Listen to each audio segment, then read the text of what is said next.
Let us embark on a journey, not through distant lands, but through the profound depths of time itself. Imagine a whisper carried on the wind, a story not of triumph, but of transcendence. We stand, as always, on the shifting sands of existence, gazing out at the vast ocean of history. And in its depths, bathed in the muted glow of forgotten suns, lie echoes. Echoes of empires, of dreams, of the rise and fall of human ambition. Tonight we journey not to dissect but to feel, to understand, through the quiet language of memory, if the whispers of the past might, just might, hold a reflection of our own fragile present. Is our civilization next? Perhaps the answer lies not in fear, but in the gentle lessons etched into the very fabric of time. Every civilization, like every living thing, breathes. It takes its first gasp, unfurls its tendrils, reaches for the light. And then, in its own time, it exhales. A long, slow sigh that echoes across the centuries. It is not a sudden crash, rarely a thunderclap, but often a gradual release, a loosening of threads, a fading of vibrant colors into the muted palette of memory. This gentle unfolding, this silent descent, is a universal rhythm. It speaks of the impermanence of all things, even the mightiest walls, the grandest ambitions. And in this gentle truth, there is no judgment, only understanding. Let us drift, now, on the slow current of time, back to a place where rivers cradled civilization, the Fertile Crescent, home to a city whose very name still conjures images of wonder, Babylon. Imagine the scent of spices carried on the desert wind, the murmur of voices echoing through bustling markets, the shimmering gold of temples reaching towards a sky filled with unknown stars. This was a city of innovation, of law, of astronomical insights that charted the very heavens. Yet, even in its golden age, Babylon carried the seeds of its gentle decline. A shift in the river's course, the subtle erosion of trade routes, the gradual fading of its military might. Not a sudden cataclysm, but a slow, almost imperceptible turning of the tide. The grand walls did not crumble overnight, but slowly, stone by stone, returned to the earth from which they came. The vibrant language became a whisper, then a silence. What lessons did the sands hold for those who walked the streets of Ur and Babylon? Perhaps the most profound was the delicate balance between control and adaptation. The river that gave life could also, slowly, steal it away. From the sun-drenched plains of Mesopotamia, we drift westward to a city forged in ambition and bathed in the glory of empire, Rome. Its very name evokes power, grandeur, a civilization that shaped the very bedrock of our modern world. Imagine the cool touch of marble beneath your fingers, the distant clang of blacksmiths, the murmur of philosophers debating in sun-dappled courtyards. Rome, in its vastness, felt eternal. Its roads stretched to the edges of the known world. Its laws provided a framework for millions. But within its grandeur, a gentle unraveling began.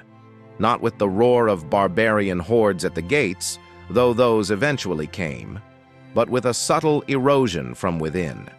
The weight of its own success, perhaps. The allure of comfort over discipline. A slow widening of the gap between the governing and the governed.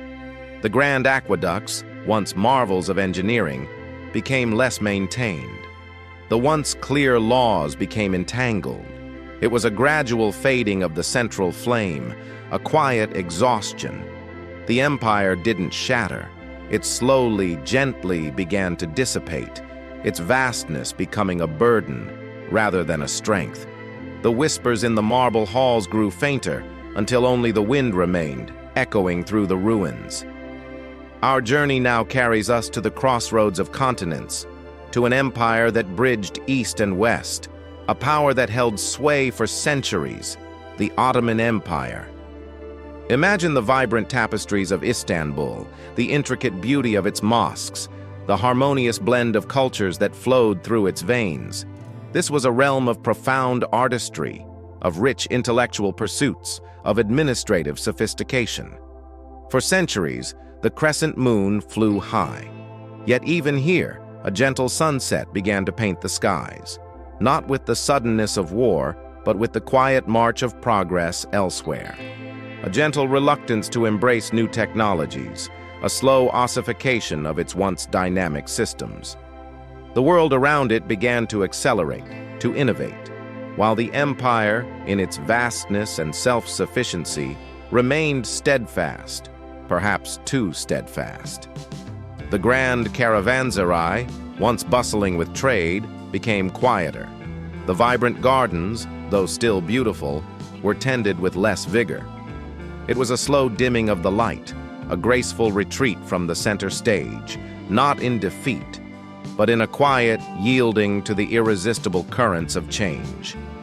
The gentle lapping of the Bosphorus waters continued, but the ships that once carried the empire's might grew fewer, and their sails less filled with the winds of global commerce. What quiet lessons, then, can we draw from these echoes? Across the millennia, across the deserts and the seas, a common thread gently weaves its way through these narratives of decline. It is rarely a single catastrophic blow. Instead, it is often a gradual accumulation of subtle shifts, a quiet forgetting of the values that once bound a people, a gentle turning away from the challenges that demand innovation, a slow erosion of trust, of unity, of the very spirit that fueled their ascent, the inability to adapt, the rigid adherence to outdated ways, the slow creep of internal division, the loss of shared purpose. These are not thunderous declarations, but quiet whispers that, over time, can hollow out the grandest edifice.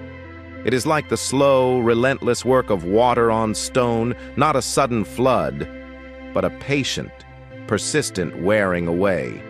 And so we return to our own moment, our own time, standing at the precipice of an uncertain future.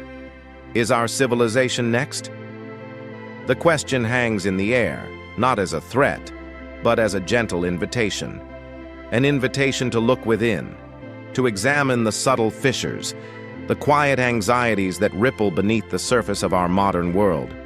Are we too forgetting the lessons of unity, of adaptation, of genuine connection? Are we allowing the gentle currents of distraction, of division, of complacency to slowly erode the foundations upon which we stand? This is not a call to fear, but a call to gentle awareness, to understand that the strength of a civilization lies not just in its grand achievements, but in the quiet resilience of its people, in their willingness to adapt, to innovate, to remember the shared dreams that bind them. The lessons from Rome, Babylon, and the Ottomans are not prophecies of doom, but gentle guides. They remind us that collapse is not an inevitability, but often the culmination of a series of choices, of quiet inactions. We hold in our collective hands the power to nurture, to adapt, to renew, to listen to the whispers of the past, not with dread, but with wisdom, to cultivate empathy, to foster genuine dialogue, to embrace change with an open heart, to remember that the grandest structures are built not just of stone and steel, but of trust, of compassion, of a shared vision for a future that breathes with vitality. It is in the quiet acts of kindness, in the gentle pursuit of understanding, in the willingness to learn and grow, that the seeds of lasting resilience are sown. The sun sets on every empire, on every era, but the human spirit, its capacity for wonder, for creation, for connection, remains.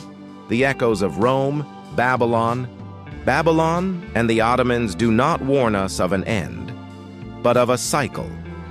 A gentle reminder that every ending is also a new beginning. We invite you to reflect on these insights and consider how they resonate with the path we forge for our own civilization. Thank you for joining us on this journey through time.